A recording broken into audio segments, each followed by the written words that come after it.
Assalamualaikum warahmatullahi wabarakatuh. Sebelumnya terima kasih atas waktunya. Saya perwakilan atau selaku moderator dari kelompok 4 ingin mempresentasikan hasil diskusi kami, yaitu dalam bentuk video yang dimana judul materi kami adalah yang pertama, menganalisis bagaimana proses pengimplementasian kebijakan.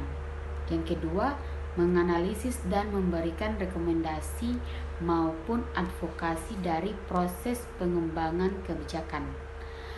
Tugas kami ini untuk memenuhi tugas mata kuliah administrasi kebijakan. Nama peserta kelompok kami yaitu yang pertama Nurfadila Ahmad, yang kedua Nurdin Rahantan, yang ketiga Nopiati, dan yang terakhir Fitri Aswarumfot, yaitu saya sendiri. Langsung saja kita masuk ke pembahasan materi. Baik, bismillahirrahmanirrahim. Assalamualaikum warahmatullahi wabarakatuh. Perkenalkan, nama saya Nurfadila Ahmad, akan menjelaskan tentang pengertian kebijakan kesehatan, di mana pengertian kebijakan kesehatan ini yaitu satu hal yang dipedulikan terhadap pengguna pelayanan kesehatan, termasuk manajer dan pelayanan pekerja kesehatan.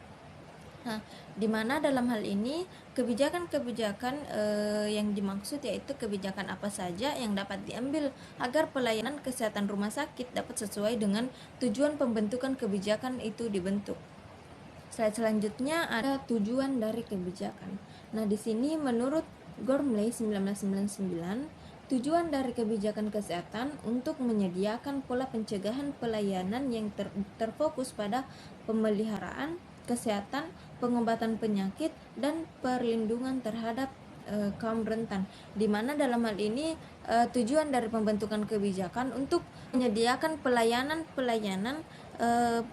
baik segi pola pencegahan penyakit, pola pengobatan penyakit, dan perlindungan terhadap kaum rentan. Slide berikutnya mengenai apa implementasi kebijakan itu. Nah, sesuai dengan judul dari materi kami, yaitu menganalisis bagaimana proses pengimplementasian kebijakan, dan yang kedua ada menganalisis dan memberikan rekomendasi maupun advokasi dari proses pengembangan kebijakan. Jadi yang pertama, apa itu implementasi kebijakan? Menurut Greenley 1980-7 bahwa implementasi merupakan proses umum tindakan administratif yang dapat diteliti pada tingkat proses tertentu, di mana dalam hal ini implementasi merupakan suatu proses dari kebijakan yang telah ditentukan. Jadi maksud dari implementasi ini yaitu merupakan proses pengembangan kebijakan. Jadi kita selaku pengembang kebijakan itu, kita harus memperhatikan apakah proses kebijakan itu terjalan atau berjalan dengan baik atau tidak. Baik, saya akan mengambil contoh pelayanan kesehatan. Nah, kebijakan pelayanan kesehatan ini yang dulunya kurang, kita memberikan kebijakan untuk lebih mengoptimalkan pelayanan kesehatan agar pelanggan ataupun pasien-pasien nyaman terhadap rumah sakit ataupun puskesmas. Nah, di sini kita teliti kira-kira apakah tujuan ataupun apakah kebijakan yang telah kita buat ini berjalan dengan lancar, apakah ada perubahan antara kebijakan yang sebelumnya dilakukan dibanding dengan kebijakan yang telah kita lakukan sekarang ini. Terima kasih. Mungkin itu saja. Selanjutnya akan dijelaskan oleh teman saya. Baik, Assalamualaikum warahmatullahi wabarakatuh. Perkenalkan, nama saya Nopianti. Saya akan menjelaskan slide 5 dan slide 7. Di slide 5 ini itu tugas implementasi. Tugas implementasi adalah membangun jaringan yang memungkinkan tujuan kebijakan publik direalisasikan melalui aktivitas instansi pemerintah yang melibatkan berbagai pihak yang berkepentingan, bahwa untuk mendukung keberhasilan implementasi kebijakan memerlukan proses implementasi baru yang akan dimulai apabila tujuan dan sasaran telah tersusun dan dana yang telah siap dan disalurkan untuk mencapai sasaran. Slide selanjutnya yaitu ada 3 aspek implementasi kebijakan. Diperlukan untuk melihat sasaran kebijakan, bahwa untuk mendukung keberhasilan implementasi perlu 3 aspek ini. Yang pertama yaitu tingkat kepatuhan birokrasi terhadap birokrasi di atasnya, atau tingkatan birokrasi sebagaimana diatur dalam undang-undang. Yang ketiga, adanya kelancaran rutinitas dan tidak adanya masalah. Yang ketiga yaitu pelaksanaan dan dampak atau manfaat yang dihadapi dan semua program berjalan dengan lancar atau terarah. Dan slide selanjutnya adalah pengertian advokasi kebijakan. Advokasi berasal dari kata advocate yang berarti pembelaan atau anjuran terhadap suatu masalah dan kasus. Advokasi merupakan upaya untuk mengingatkan dan mendesak negara dan pemerintah untuk selalu konsisten dan bertanggung jawab melindungi dan mensejahterakan seluruh warganya. Dan yang kedua, menurut John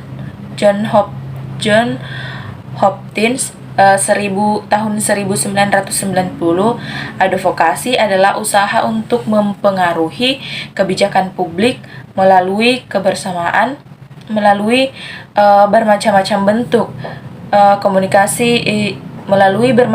bentuk komunikasi persuasif. Sekian penjelasan dari saya. Assalamualaikum warahmatullahi wabarakatuh. Oke, baik, sebelumnya Assalamualaikum warahmatullahi wabarakatuh. Perkenalkan, nama saya Nurdin Rahantan. Oke, baik, pada kesempatan ini saya akan menjelaskan mengenai salah satu istilah yang dimana istilah tersebut adalah advocacy atau advokasi.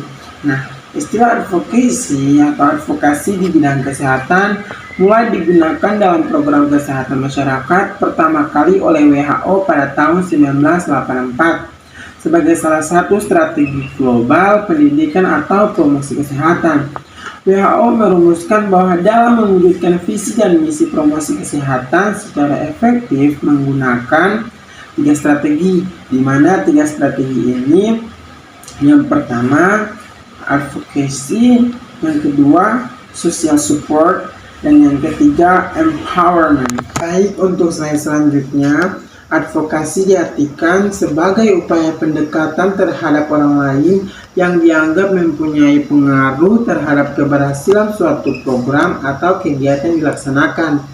Oleh karena itu, yang menjadi sasaran advokasi adalah para pemimpin atau pengambil kebijakan, policy maker atau pembuat keputusan, decision makers, baik di institusi pemerintah maupun swasta.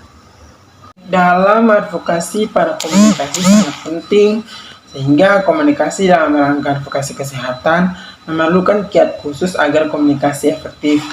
Kiat-kiatnya antara lain sebagai berikut. Simak.